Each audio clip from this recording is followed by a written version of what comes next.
সবকিছু যখন ভেঙে পড়ে, চোখের পানি যখন থামতে চায় না, মন যখন চিৎকার করে বলে আর পারছি না, তখন আপনার একটাই বন্ধু হতে পারে, সেটি হচ্ছে ধৈর্য।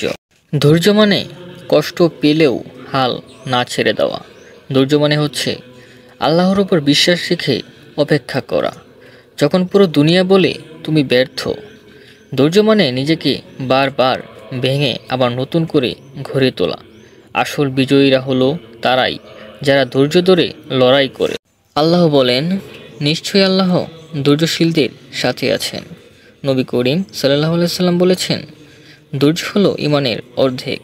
আপনার চোখে অশ্রু থাকতে পারে, কিন্তু যদি মনে ধৈর্য থাকে তাহলে আপনি হেরে যাননি, আপনি প্রস্তুত হচ্ছেন জয়ের জন্য।